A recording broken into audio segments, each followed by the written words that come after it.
week's edition of the Women's Basketball Podcast, your one-stop shop, folks, for all things women's college basketball, WNBA, Rivals, and oh so much more. Mia O'Brien joined alongside, as I am each and every week, by the one and only Mitchell Northam. We're actually recording this untraditionally on a Tuesday, folks, so you're getting up-to-the-minute information for us. You usually get us on a Wednesday morning anyways, and so we're going to get to hear from Mitch, who was boots on the ground of a very important game last night, and a whole lot more. But first, as we do each and every week, I do want to begin with my Caitlin Clark appreciation. I'm just kidding. You thought I was coming at you with the her of the week, Mitch. No, we'll start each and every week, as we do, by asking you, how are you? How is life? Life is good. I went to a NASCAR race this weekend. That was a lot of fun. Shout out to Bowman Gray in Winston-Salem. That was super fun. And also super fun was Monday night Reynolds Coliseum, where we'll get into this later, but Isaiah James had a superstar performance, and they had the Play for K game, and NC State always does a really good job with that, really like emotional halftime thing where they bring out all the cancer survivors onto the court and everybody tells their stories and people cry. And Debbie Antonelli and those folks do a great job with that. So really great atmosphere and environment in Reynolds Coliseum on Monday night, where NC State gets a top 10 win and is looking like maybe a contender in the ACC? Question mark. All I know, Mitch, is I looked up and Duke was up by, I think, 12. And then I looked down at my notes as I was prepping for a basketball game I'm calling later this week here in Jacksonville. And I looked back up and NC State was up by 20. And so I'm excited to dive into that one with you and oh so much more. Bowman in particular, I'd love if we have a little bit of time. I just want to hear about your experience there, because I had the TV on Friday watching a couple different basketball games. Tom Rinaldi's documentary on Fox on Bowman pops up. And let's just say my bedtime was just thrown out the window, because Kevin and I were both compelled, and we said we have to watch it because Tom Rinaldi is the narrator and he is the reporter on this story. As we do have to begin, though, with our her of the week, I do want to pay tribute, yes, to Caitlin Clark and A'ja Wilson. Happy 2-5 day, since you guys will be listening to this on Wednesday. We will celebrate 2-2, one of our favorite bits in all of sports, Bam and A'ja Wilson. We'll get into that.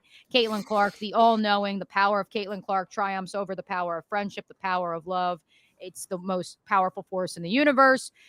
Then there is also some other business we need to take care of before we get things popping, which is our her of the week. I have two nominees that I present to you this week, Mitch. One is serious. One is, well, I think equally as serious. I first introduced LSU assistant Simone August for holding strong. So I hope I pronounced that right. Simone Augustus. Yeah, Simone Augustus for holding strong, despite the fact that Kim Mulkey slapped her whiteboard out of her hands in a slap heard around the world. So I think we do need to pay tribute to her as a potential her of the week nominee before we get to someone who is still playing college basketball.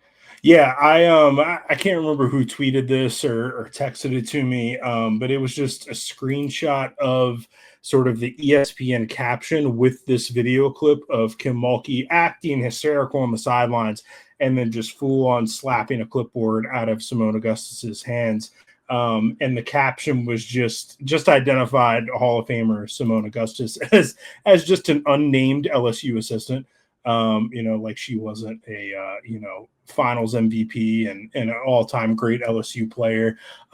So this is Simone Augustus's first season coaching women's college basketball, and what a great welcome to the Kim Mulkey sideline than that moment.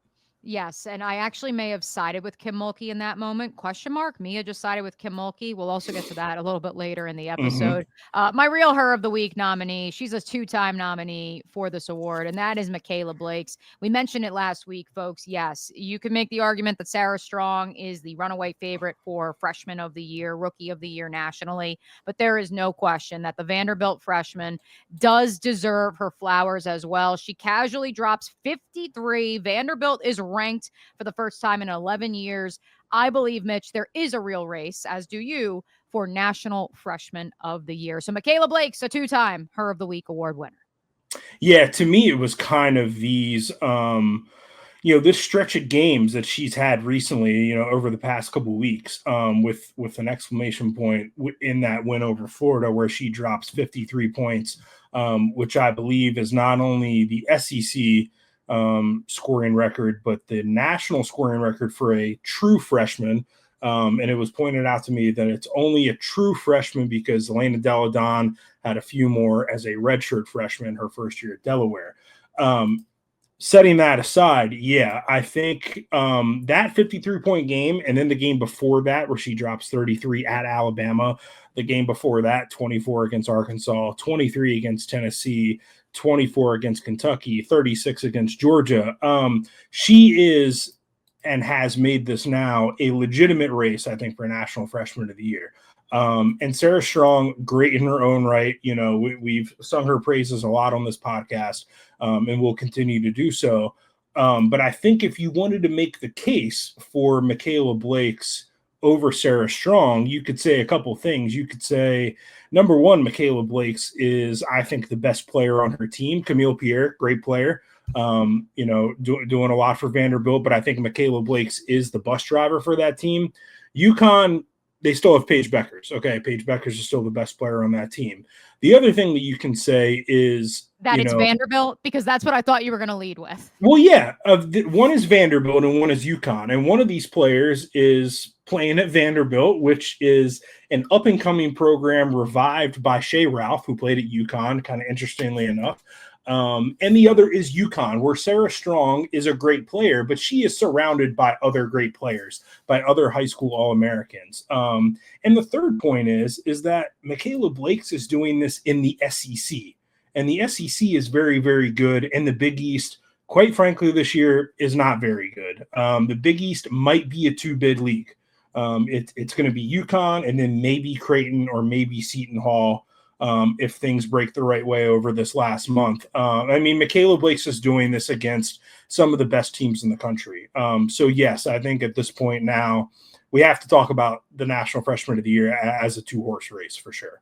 That's one of the biggest storylines in college basketball this week. Let's hit a couple more. But first, before we do that, we do want to begin this week's starting five in the WNBA. Free agency, Mitch, is in full swing. I keep getting notifications on my phone, not only from Underdog Fantasy and from ESPN, but also shout out Rebecca Kopelman, keeping me, my best friend out in Iowa, keeping me abreast. I feel like my phone pops off every 5 minutes with a new update of who's been traded, who is signed where. A lot of new look teams in the W that we can look forward to this summer. I wrote down in our rundown a bunch of different storylines, whether that's the new look Phoenix Mercury, who I predicted on this podcast would be in complete rebuilding mode. The Indiana Fever, they can sign free agents. Sorry, Cheryl Swoops. Then you combine that with the storylines in Atlanta, Dallas, so much more. I'll just ask you broad, big picture question, Mitch. For you, what is the biggest storyline coming out of this first week and a half of free agency? Yeah, there's a couple. I think, the Connecticut Sun, number one, just seemed they're in complete rebuilding mode at this point. They lost their entire starting five. They lost their head coach. That's a new look team. And I think we can maybe consider them, maybe they're tanking for Hannah Hidalgo next year, or Juju Watkins, whoever is going to be the number one pick in 2026. That is a new look team that's going to look pretty interesting. I don't know what's going on there. My second takeaway, we were texting last Tuesday night, and I had heard through the grapevine that Brittany Griner to the Atlanta Dream might be a thing that was going to happen. I couldn't confirm it. And then I went into a movie theater and disappeared for 4 hours while I watched The Brutalist and came out and, Brittany Griner's on the Dream. However, you had already texted me, and I may or may not have just said to some of my friends, my inner circle who do watch women's basketball and watch the W, I said, by the way, this is going to happen. And so now they think you're all knowing, and we may have to debut a new Mailbag with Mitch segment because you are now the mystical Mitch. Yeah, I try my best, but that just struck me as a really interesting fit because as we've talked about before on this podcast, like Carl Smesco has this identity that he's been known for in the college game of, threes. And Brittany Griner, not exactly a 3-point shooter. So that just struck me as a super interesting thing. And then finally, getting to the Indiana Fever, and disproving Miss Cheryl Swoops, who, she told us that no one wanted to play with Caitlin Clark and no one wanted to play with the Indiana Fever. But as it turns out, she had people worried. I saw lots of Indiana Fever fans online that were worried. They said, "Where is our big? We need forward. We need front court help. Where are our bigs?" And they got 2 of them. Yeah, as it turns out, they not only, re-signed Kelsey Mitchell, which was a big deal. They traded for Sophie Cunningham, which is going to be a great player for them off the bench. But then you went out and you signed DeWanna Bonner, who, while, up there in age, in the twilight of her career, I would argue that last year she had the best success in defending Caitlin Clark. There was a couple of times where like she looked like the Caitlin Clark stopper. So now you add her to your roster as not only, hey, we have DeWanna Bonner, who's one of the greats over the past 20 years in this league, but you also now get her to practice against Caitlin Clark every day. And I'm sure that's going to be a big bonus. The Fever, to me, look like they're going all in. And they're saying, we want to contend now. We don't want to wait for Caitlin to reach year 4, 5, and 6. We're ready to do this thing now. We got Caitlin. We got Aaliyah Boston. We got Kelsey Mitchell. Let's get these other pieces in here. We're ready to rock and roll. We want to compete for championships. They also brought Natasha Howard back to the franchise that once upon a time drafted her. And so I think that the presence of both Bonner and Howard is going to be huge because it will free up Aaliyah Boston a little bit more as not so much being forced to be the rim protector. She can be, I don't want to say play the 4 because obviously she's a 5, but I think it'll free her and Caitlin up a lot more in the 2-man game because it won't have to be, well, she's also got to defend the rim and she's got to be focused on playing center. They can have much more of that 2-man game because there will be an extra defender out there on the floor. Yeah, and, adding DeWanna Bonner, who played for Stephanie White, in Connecticut, I think that's going to be a good help too. That Steph wants. Right. You bring in a veteran who has cachet in this league and has power and has leadership and is going to kind of lead by example in terms of how Stephanie White wants to play and is going to kind of set that tone. I think that's a really powerful thing. Yeah, I'm gonna have to check the odds on DraftKings for some futures on what the Fever looks like for the title. I saw they're in the top 4 at most sports books after the signing of DeWanna Bonner. So we're going to keep our eye on them. I do want a quick note. The largest trade in WNBA history involving, I believe it ended up being 4 teams. Correct me if I'm wrong. The biggest fallout for me, and for many, this is a very minute talking point, but for me, it was hilarious following the Indiana Fever like I do, knowing Melissa Smith, while certainly a talented player, never really fit the future of the Kelsey Mitchell, Caitlin Clark backcourt, whereas a player like Lexi Hull, I mean, she's said it on podcasts, so I don't feel bad saying it. She said she owes her career and the reincarnation of her career to Caitlin Clark arriving in Indiana. And it's not to say Caitlin and Alyssa didn't get along, but I think that ultimately her skill set was never going to fit with what the Fever were building. And so in turn, somehow, some way, thanks to a variety of different trade moves over the last week, she and her girlfriend, Dejanay Carrington, going to end up in Dallas together when all is said and done. And Dejanay, of course, one of those starting 5 members of the Connecticut Sun who has now departed from Mohegan Sun Arena. And I just thought that was hilarious because so many people wondered if they would find a way to end up playing together. And they did somehow, some way. And I know there are Fever fans that are worried about how is Sophie Cunningham going to fit into this roster? How is she going to gel? I think, if anything, this is the Fever saying we need to be able to go to our bench. I think Sophie's going to be the 6th woman, and I think she has a chance to win 6th Woman of the Year. And I think that says that this is a team that's not just about let's go out and get starters to pair alongside our big 3. They want depth, and that says to me that Steph's going to have like an 8 or a 9 person rotation. Yeah, I think Sophie is definitely an early favorite, I think, for 6th Woman of the Year, and would shine in that role where you're coming off the bench, you're not kind of the number 1 option. Caitlin Clark's going to attract a lot of attention out there on the perimeter. So Sophie Cunningham, you're going to be open a lot, and that's going to give you a lot of opportunities to knock down some shots, whether you're playing alongside Caitlin or Kelsey Mitchell, whatever kind of the backcourt pairing is as you come off the bench. That was super interesting to me. And yeah, I think another sign that Indiana's going all in. The other team that just looks different, and I'm super interested in what they do now, is the Phoenix Mercury, who now have Alyssa Thomas and Satu Sabally. After moving on from some players, Brittany Griner gone, Sophie Cunningham gone. DT, we don't know. We don't know about DT, but I think they're just proceeding as if she's not going to come back. And if she does, cool. But we got all these other good pieces around too. All right, a significant chunk of time spent on number one in this week's starting five. Obviously, it's a storyline that probably will change by the time this podcast drops because the WNBA never sleeps. Neither does women's college basketball, Mitch. Let's kick it on over to that realm for number two in this week's starting five.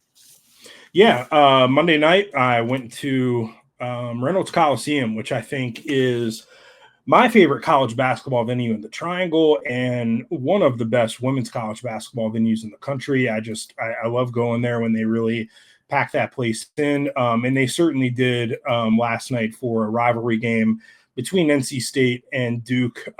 Yeah, you mentioned it earlier. NC State gets up in the first quarter and then Duke comes back and really punches them hard in the second quarter, outscores them. I have the box score here actually from last night. Outscores them 26-8 in the second quarter. It was just a defensive clinic. Really just put the clamps on NC State. NC State goes in the locker room. They kind of refocus at halftime.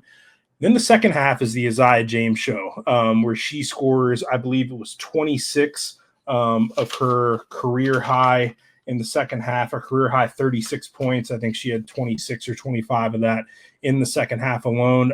Just looked like she could get to the rim whenever she wanted, was racing by defenders, crossing defenders up, knocking down some three-pointers.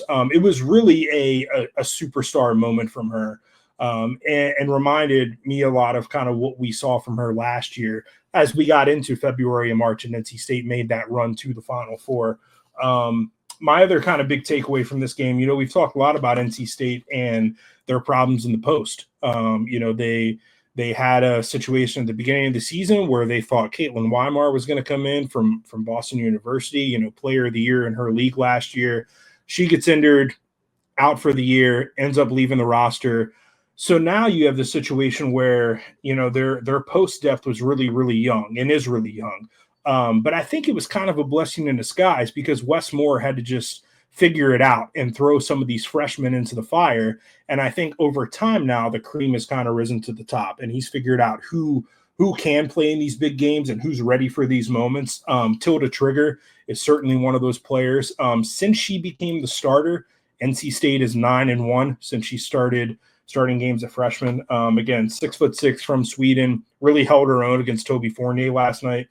And the other freshman that gave them good minutes was Lorena Awu, who was really awesome in the fourth quarter when Tilda got into foul trouble. She's rolling to the rim, scoring over Toby Fournier, making things hard on Toby down in the post. So I was just super impressed by NC State and just how they played last night. They're 10-1 in the ACC, kind of somewhat quietly because they haven't played a lot of marquee games in December and January, just the way their schedule kind of shook out.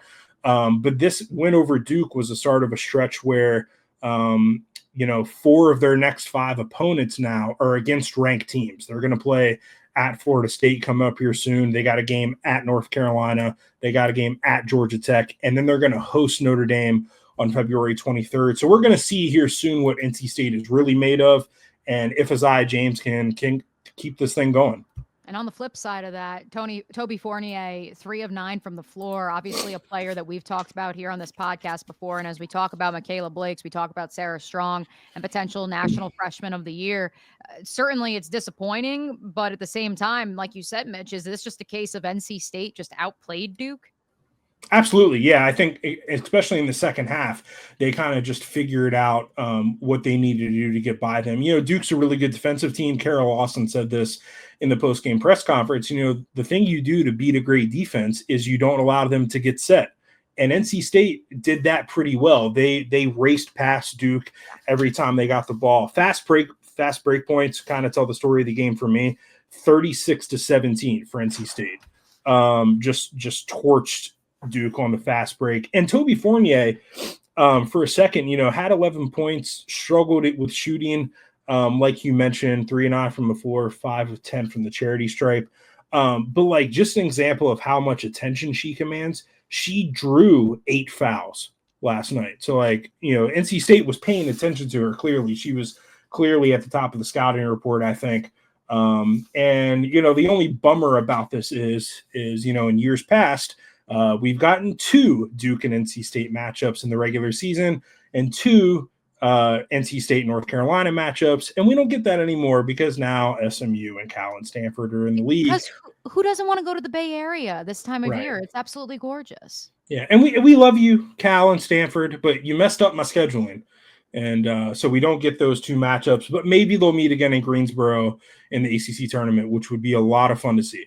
Speaking of teams that play up tempo, it is time, folks. It is time to talk about Iowa's 76-69 victory over number 4 USC. Before we do that, I do want to pay homage, and we'll circle back.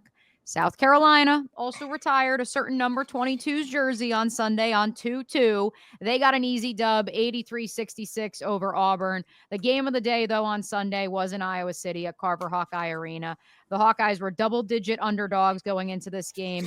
They became, Mitch, just the second team this year who was unranked and beat a top 5 team. For those unfamiliar, Mitch, do you know? Did you look in the rundown? Do you see? Don't look. Don't cheat. Do you know who was the first unranked team to be the top 5 team this year? I don't. How about Utah? The Utes, fresh off of Lynn Roberts' departure, defeating a top 5 Notre Dame squad, which still has not lost in the continental United States. Down in the Cayman Islands or yes, something like that. Yeah, exactly. The Cayman Islands Classic. But yes, I think the biggest development on court in this game, we can talk about Caitlin Clark till the cows come home. I do want to give a shout out to my friends in the marketing and media team at the University of Iowa, because the video that they made where they put out a call for any selfie videos of what Caitlin means to you, and they put together a compilation, played it on the Jumbotron. It's on their social channels. It should win awards. I sobbed. A lot of children from the University of Iowa Children's Hospital, people from around the world. It's incredible. Give them the awards. Give Fox the awards. I can't remember a college jersey retirement ceremony that the mothership, one of the main 4 terrestrial networks in our country, stayed with even after the game had concluded. And that's what we had on Sunday. So thank you to Fox. I thought it was absolute cinema, and they did a wonderful job paying tribute to Caitlin Clark. They also got a hell of a game. And USC was primed for the taking. We've said that on this podcast each of the last 2 weeks. They can't keep getting away with this. Brenda Freese had them in her grasp. Maryland, Cheyenne Sellers had played, Mitch. Maryland would have been the one to knock USC off for the first time in the 2025 calendar year. Instead, it's Iowa. The power of Caitlin, the power of Carver Hawkeye Arena, and the power of Lucy Olson, who, quite frankly, ever since she had that freak knee injury where she hit the one part of the court that's elevated but not, and we only found that out because her dad tweeted it. Very weird situation. The Hawkeyes lost 5 straight to begin the calendar year. As we've discussed on this podcast, we were never #worried about Iowa. I was a little worried about Lucy, though, after such a hot start to her Iowa career that she did tail off a little bit. We were very worried about Addie O'Grady on this program. We've been very open about that. Both of those players came to play on Sunday at Carver Hawkeye against the Trojans. Lucy not only was the USBWA National Player of the Week after dropping 28 points, 8 of 9 from the line, 10 of 18 from the floor, but Addie O'Grady, 13 points, 6 of 8 from the floor, looked a lot more like the player that Mitch saw in early November up in North Carolina, I should say, than she has the last few weeks. And so, yes, it was an amazing ceremony, 2-2 forever. But at the same time, I think this was a massive development for Iowa long-term, especially Mitch. And I don't know if you saw this part. Incredible marketing by Jan Jensen and her recruiting department. They had the number 1, the number 7, the number 12, the number 23 recruits in the nation, all in the house. Oh, and by the way, Caitlin came in a couple days early and practiced with those girls on Saturday. Impeccable, 10 out of 10 across the board. I'm biased, but at the same time, I think you can equally appreciate what Iowa did on the floor as well as off the floor this weekend. Yeah. Shout out to Jan Jensen. That's a good way to recruit. We never questioned Jan on this podcast. Never. We did. We held strong for our support for Jan Jensen, and we've been proven correct. I think, that win over USC, not only positive for Iowa on a number of different levels, just in terms of them kind of getting back on the horse, but should kind of calm down any worries anyone had of them like missing the tournament or anything like that. I think now that you've seen this team, Hannah Stalkey back in the rotation now, Addie O'Grady playing like we know how she can play. Lucy Olson doing what she did. That's a great win. That is a signature win. That's one that you needed to make sure that your NCAA tournament hopes stay good. And they did it without Hannah Stolke, who had battled foul trouble basically from the jump of that game. Speaking of teams in the Midwest that are without their bigs, let's kick it over to the Big 12, Mitch. Yeah, so the Kansas State fans, just real quick, who jumped in my mentions and called me a bunch of names and all kinds of stuff, which none of it was original. None of it was some of it was funny, some of it wasn't. I use the mute and the block button a lot, but I got to break it to you guys. You only played nobody, and you haven't beat anybody, and so that's why I have you ranked 23rd. And your best player is out. And just to kind of go over your resume real quick, you're 7th in the net. You've kind of gamed the net a bit. You're 10-0 in quad 4, and that's great. In quad 1 games, you're 1-1. So you've played 2 good teams, if we really want to break it down that way. And if I look at your schedule, you have only played 2 ranked top 25 teams. You lost to Duke on a neutral court by 11 points, and you beat Utah. Winning Utah is a great win. But sorry, like the Big 12's kind of down this year, and you haven't played any of the other good teams in the Big 12 yet. You're about to. You're about to play TCU. You're about to play Oklahoma State. And in a couple of weeks here, you're going to play at West Virginia. If you win those couple games, we can have a different conversation.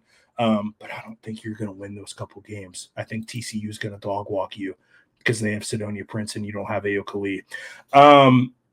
It's nothing personal. I just y'all haven't played a tough schedule. If you want to be ranked higher, you should have played a tougher non-conference schedule than Check's Notes, Little Rock, Milwaukee, Central Arkansas, Eastern Illinois, and South Carolina upstate. Emphasis on the upstate. Emphasis on the upstate. You can have a big average margin of victory when you're playing those cupcakes. Like, you put together the Kim Mulkey LSU schedule. The difference is Kim Mulkey plays in the SEC, where you're playing ranked teams like every other night. The Big 12, not so much this season. So Kansas State folks, y'all got to simmer down. If you beat TCU, you can jump back in my mentions. But until that happens, I'm sorry. I think you're a good team, because you're one of the top 25 teams in the country. You're just not one of the top 15 teams in the country, or even one of the top 10. I think Serena Sundell is a really great player. I have a vote for the Nancy Lieberman Award for the best point guard in the country. I put her on my top 10 watch list. I think she's awesome. But I don't know that you guys are one of the best 15 teams in the country. Beat TCU, then we can have a conversation. I can't even see producer Dimitri as we're recording, but I can hear him smiling.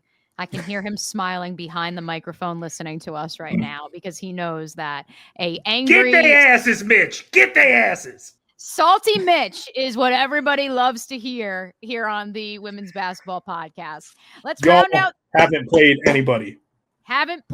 anybody. Let's round out today's starting 5 with a team you just alluded to, Mitch, that did not play anybody in the non-conference slate. They do play somebody once conference play picks up, because they play in the best conference, in the country, in the Southeastern Conference. That is Kim Mulkey's LSU Tigers. And yes, folks, I teased it at the top of the program. We have gotten to that time where I actually defend Kim Mulkey. Mitch, what did you make of the refs, the whistle, the fight that resulted in ejections, even though then the rest of this game between LSU and Oklahoma basically saw both teams allowed to butcher each other, and no whistles were swallowed, and it was as if, keep playing on, even though for basically nothing in the first quarter we ejected 2 players. Yeah, I guess that was my big problem with it, right? Was like the inconsistency. You start the game off by calling if this happens in a men's basketball game, it's 2 techs and then you move on, right? Like, it's 2 players shoved each other, 1 hit the floor. It's 2 techs, you split it up and then you move on. You don't need to eject anyone for fighting, which then means they're suspended for the next game because you classified it as fighting. I just thought that was super, super soft and super, super weak, unnecessary. Like, just tee them up and then you move on. And then if it escalates later in the game, of course, yeah, you toss them if it happens again. But like, just give them the tease and move on. And then as we got like late into the game, like they're beating the hell out of each other, and then there's no whistles. I'm like, meanwhile, and what's ironic is, so this game was on Wednesday night. They all blur together. Last Wednesday night. Yeah. We fast forward, since we are both AP voters on the men's side, we fast forward to Saturday, Texas Tech, Houston, and not the same situation, but again, a similar situation where a player is ejected, JT Toppin, for, again, a reason that could have been resolved simply by a technical foul. His head coach gets in the official's face. They tee him up. They throw him out of the game as well. And then that game ends up going to the wire in a very physical affair. In this one that we're discussing here tonight, LSU wins at 107-100, a high-scoring affair, to be clear. But I just came away from it and was like, man, like, if you're Jenny Baranczyk, what are you saying after that one? Like, yes, LSU is the more talented team, but with all the off the field or on court, I guess I should say, antics, it's a tough pill to swallow. Yeah, I think if you're Jenny Baranczyk, if the bracket breaks the right way and you see LSU kind of in your bracket in the SEC tournament, you feel better about a rematch that maybe with a different officiating crew. I just thought it was really soft, and then as the game went on, really inconsistent with the way that they called things in the first quarter. It was almost like, after they got a chewing out from Kim Mulkey, they swallow their whistles a little bit. Just super weird.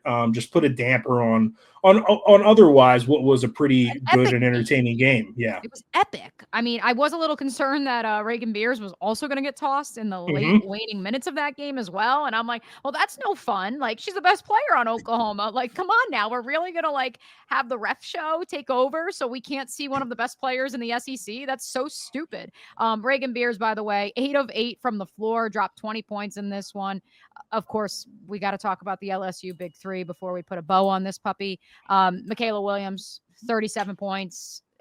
As much as we talk about Anissa Morrow being the epitome of consistency, she had 21 points and 12 boards. Flau'jae Johnson is what puts butts in the seats in Baton Rouge, 25 points. Michaela Williams is starting to make the case to be the bus driver for Kim Mulkey. Yeah, I kind of, I was thinking about this today. The SEC Player of the Year. I don't know who that goes to, and it might go to somebody on this LSU team, whether that's Anissa Morrow or Michaela Williams or Flau'jae Johnson. It almost never goes, I feel like, in recent years, to a South Carolina player, just because of the way that Dawn, distributes minutes and stuff like that. Dawn has Malaysia Fulwiley in like witness protection right now. I know she had a big game this weekend. I know she had a big game this weekend, but like half the time I'm like, why is she not playing? Those players just don't like accumulate monster stats under her that I think make people go, oh wow, yeah, she should be Player of the Year. I mean, LSU has a couple candidates. Somebody we talked about earlier, Michaela Blakes, maybe she's the SEC Player of the Year as a freshman. Reagan Beers, I think, certainly has a case. And then, you have to talk about Texas and Madison Brooks and Rory Harmon. So that's an interesting race, I think. But yeah, LSU, like I said, the difference between them and Kansas State, you can play a soft non-conference schedule when you have to play in the SEC, and you have to play. LSU has already played 1, 2, 3 ranked teams just in conference play. Oh, and they beat NC State in the non-conference. That was their one hard and difficult non-conference game, and won that game by double figures. So LSU, I think, is the real deal. We'll see kind of how the season shakes out for them the rest of the way. They got another matchup with Tennessee coming up. They got Texas, Kentucky, and Alabama, the other ranked teams they have to play to close out the season. That's what you missed this week. Let's look ahead to the week that is still to come. Mitch, let's set the table. What is this week's appetizer? Yeah, the games you need to watch and pay attention to this week for Chef's Table. This is Wednesday night, 9:30 p.m. Eastern on Peacock. Number 9, Ohio State at number 1, UCLA. UCLA still the only undefeated team in the country. I just wanted to shout out this note from my guy Dano at Her Hoop Stats. Lauren Betts recently had a game where she had 10 assists, and she's the first player who's 6'7" or taller to have 10 assists in a game in women's college basketball, which is super impressive. And I think just further speaks to her game and kind of her rise this season. I pointed this out on Twitter. The odds have shifted for National Player of the Year. Lauren Betts is now third, right up there with Hannah Hidalgo and Juju Watkins, and Paige Beckers has ceded to fourth place. And Lauren Betts' odds are still in the plus, but now in the triple digits instead of quadruple. I think people are hopping on the Lauren Betts for National Player of the Year. We'll see if she can get it done again against Ohio State, another good Big Ten team. We'll see what they're made of on Wednesday night. I'm just curious if she's going to start making the case to be the number one overall pick, especially depending on who is or who is not making that pick and who Paige Beckers may or may not want to go play for. Yeah. I don't know how old Lauren Betts is. So I think might have to wait until next year. Yeah. Is she a junior? She's a junior. Yeah. Okay, but she wasn't born pre-January, so that's true. Okay. Yeah. But yeah, I mean, if we kind of fast forward to 2026, I don't know who the number one pick is in 2026. Like, especially if you have a draft, if Paige waits and if Olivia Miles waits, and if Juju leaves early. If Juju goes early, if Hannah Hidalgo goes early, like, man, that's 6 players right there that, could go number one. So that's going to be a super interesting and just stacked draft. And Peacock, better than Baller TV. And also better than the Pac-12 networks, which a year ago, this is probably what that game would have been on. So the bright side of conference realignment is this game is accessible and easy to watch if you are a subscriber to Peacock. If you're a fan of The Office, you probably have Peacock. Never say that we don't love you, conference alignment. We also love this next game. That's why it's the main entree. Hit it, Mitch. Yeah, the rivalry renewed. This is Thursday, 6:30 p.m. Eastern. This is on Big Main ESPN. This is number 5 UConn at number 19 Tennessee. Kim Caldwell's first game in this rivalry. I think that's a big deal. UConn visiting Knoxville, big deal. I'm just interested to see how UConn handles a team like this that's super athletic, that likes to run the pace at 100 miles an hour, that likes to jack up a bunch of threes. This is going to be a fun game, I think. We told you the baby bump was coming. It did. Tennessee did get back in the win column this weekend with a victory over Mizzou. Can the baby bump continue against the Huskies? I don't know, Mitch. You talk about Kansas State and their resume. Sheesh. The Big East's resume is doing UConn no favors because they're just running all over everybody. No, yeah, and like I said earlier, that's sort of the argument that you can make for Michaela Blake's over Sarah Strong for Rookie of the Year. Is one of these players is doing this in a league that might get 10 bids into the NCAA tournament, and the other is doing it in a league. I mean, it could be 1. It could be 3. I think it's probably going to be 2. But yeah, I mean, the Big East is just not as strong as it has been in years past. UConn, Tennessee on the mothership on ESPN. The same cannot be said, though, for this week's dessert. We love you, the CW, the home of the ACC, especially in the Triangle. But, man, Mitch, this on paper, it's a top 18, top 20 showdown. I'm kind of surprised it gets the CW treatment. Yeah, I think they set these schedules, the TV designations anyways, before the season starts. So, maybe they didn't think FSU was going to be top 25 by this point. But anyways, yeah, this is Sunday at 2 p.m. This is number 14 NC State at number 18 Florida State down in Tallahassee. It's on the CW. So if you have an antenna, you get the CW probably. So this is going to be a lot of fun to watch. This is going to be, really 2 superstar guards going one-on-one with each other. This is Tanaya Latson and Isaiah James. I think this is going to be a lot of fun, and interested to see, how NC State's young, but promising front court handles the likes of Michaela Timpson, who has been an experienced and formidable front court player for a while in the ACC now. So, yeah, this is going to be one to watch. Tune into the CW. that's the dessert for this week's Chef's Table. It's time to make money with Mitch. Do I ask how we did last week, Mitch, or we're not going to talk about that? We went 1-2 again, so we're still in the positives, but just barely. We're 14-13. We got to get some wins back on the board this week. All right, what do we have on the slate this week that's going to get us over the hump, away from that 500 mark?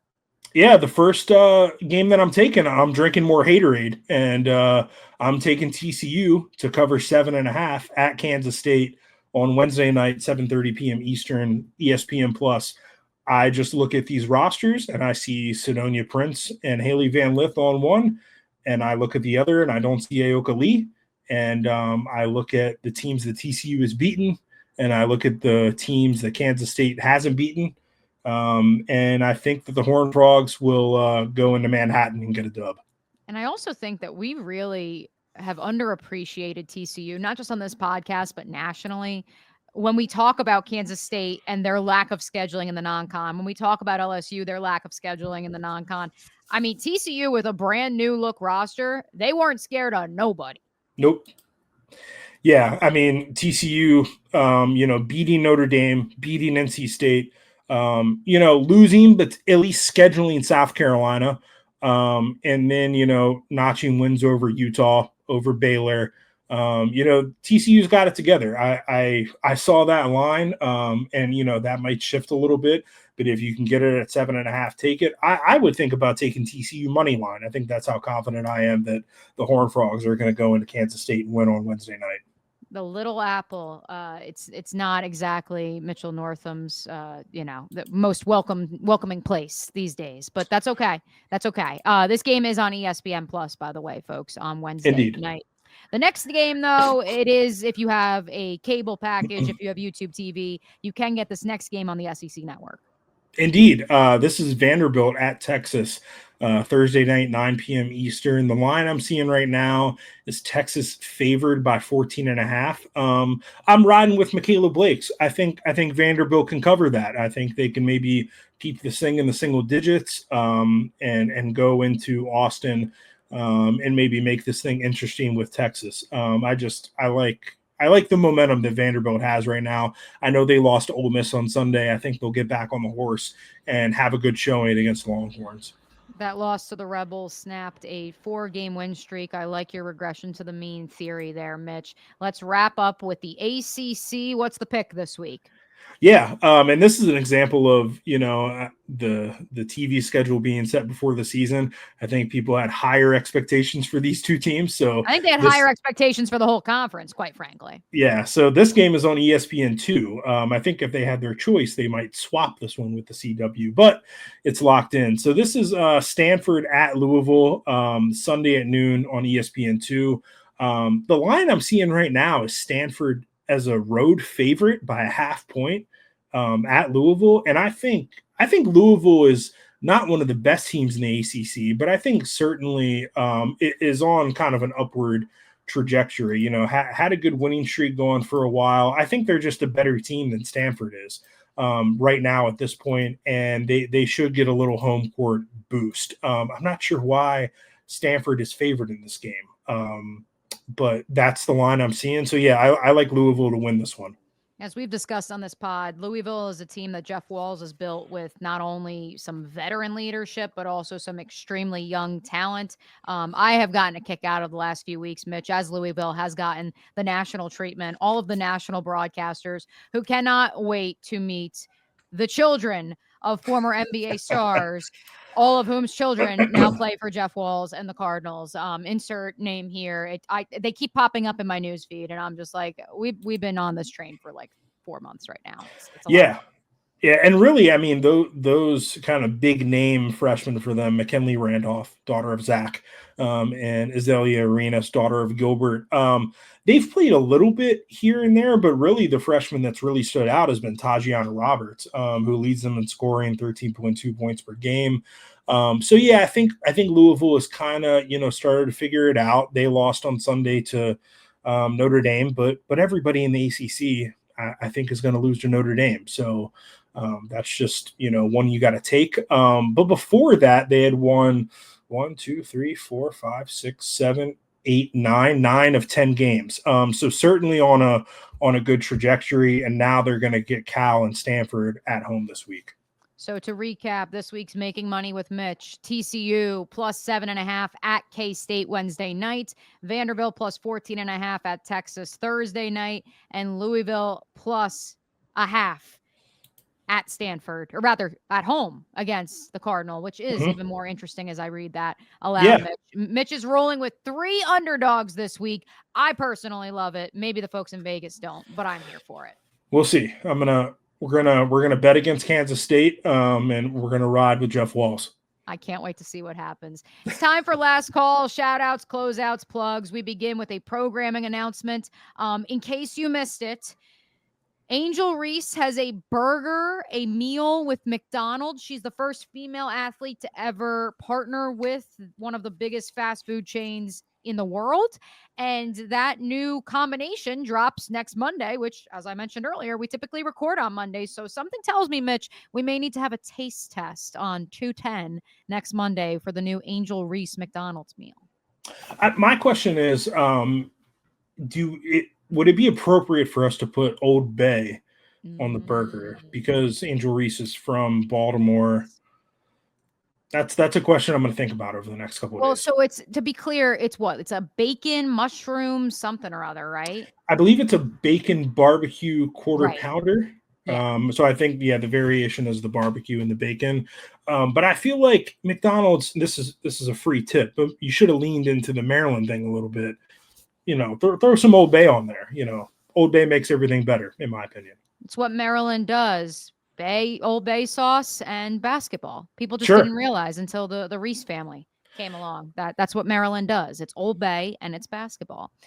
Speaking of Bay, as I mentioned, I am no longer allowed to say, I mentioned this off the air actually, but now I'm saying it on the air. I am no longer allowed to say Boothang on the air of 1010XL, evidently, because the listeners were not happy when I referred to Bam Adebayo as Asia Wilson's Boothang.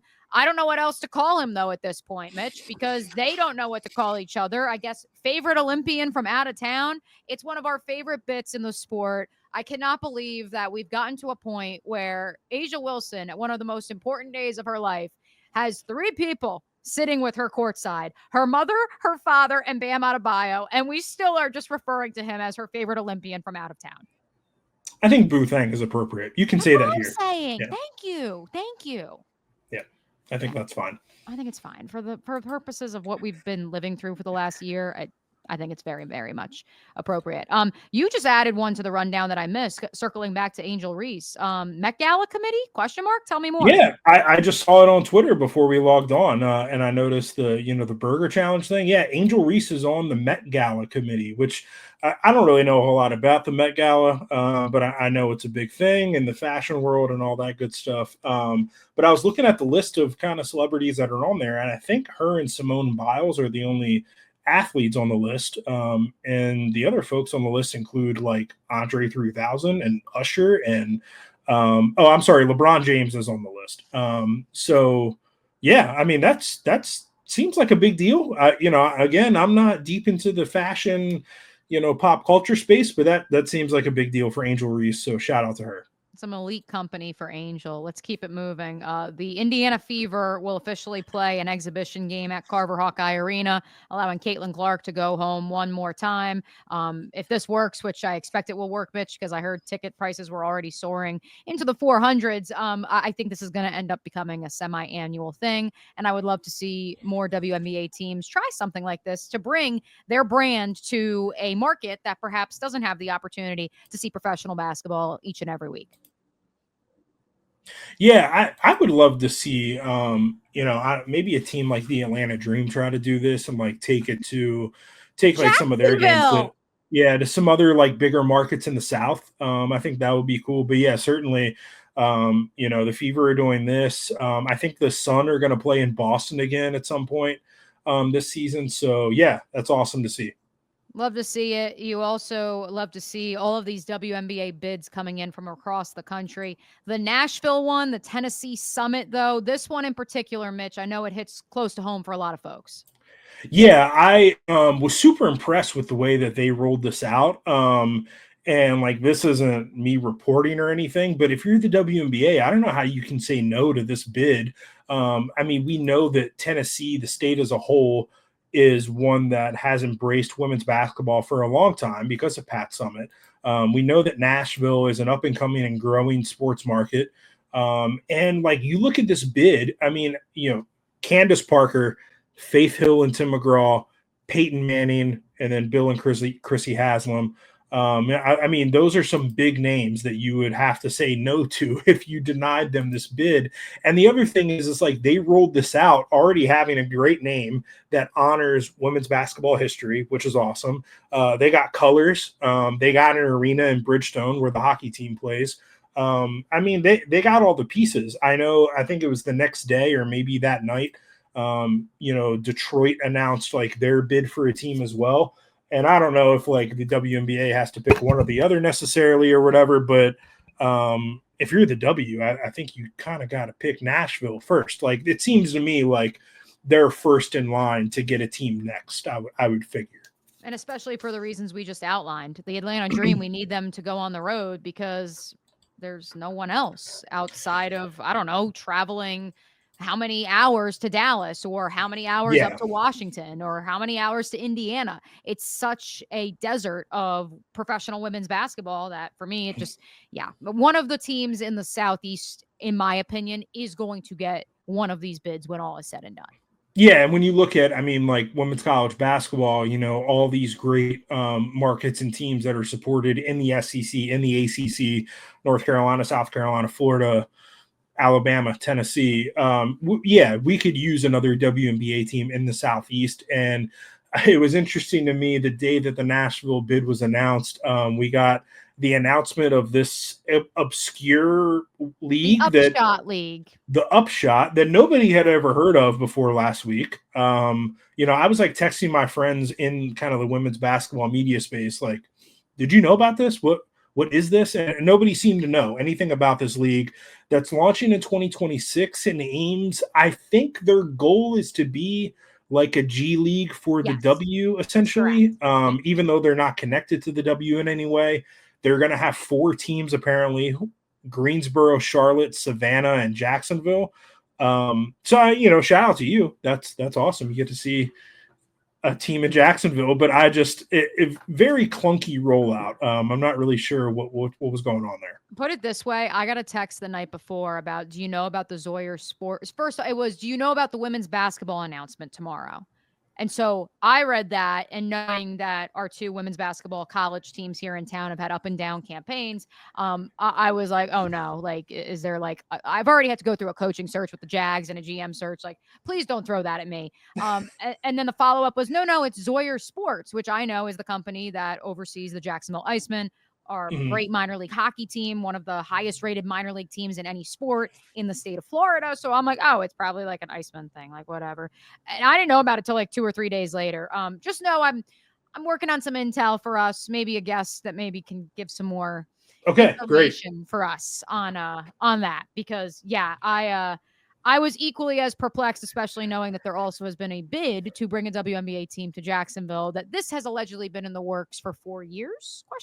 So stay tuned to the pod. We'll hopefully have more on that in the weeks ahead. But before we get out of here, Mitch, you have one more note you want to hit the listeners with.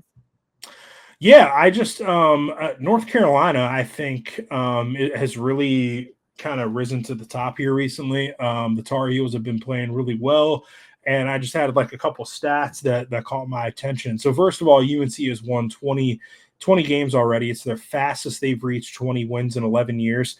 They are also the only ACC team this season to complete a road sweep of the California schools, and the only ACC team to win at Cal this year. Also, UNC is one of 3 teams in the country who are undefeated on the road this season. The other ones are UCLA and Notre Dame. Great season so far for the Tar Heels. If you look at their resume, they have 4 losses. All of them are to ranked teams. I think at this point in the season, I think them hosting first weekend tournament games, I think is a lock. I think that they're finally going to do that in year 6 here under Courtney Banghart, which is going to be cool to see NCAA tournament games in Carmichael Arena.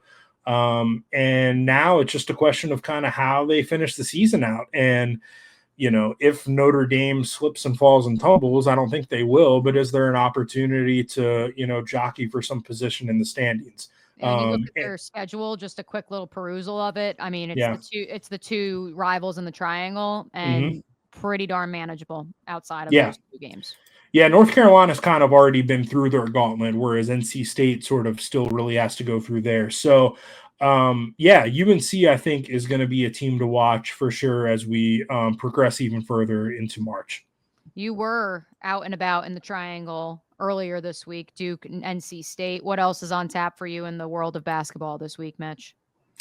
Yeah, I don't know. I have to check my schedule. I haven't really identified any games that I know I'm for sure going to in the coming week. I have a wedding. You're still recovering from the Bowman Gray experience. I am recovering from Bowman Gray, which was a lot of fun, by the way. Just real quick, if any NASCAR fans want to stick around, it was just a lot of fun to see them racing on like a short little bull ring flat track like that. It was a quarter mile. I mean, it was just bumper to bumper, guys bumping into each other every lap. Really a lot of fun. I had a blast. It was sold out. I mean, packed, standing room only, 17,000 fans there. That wasn't awesome. The only thing that you went to, though, this weekend.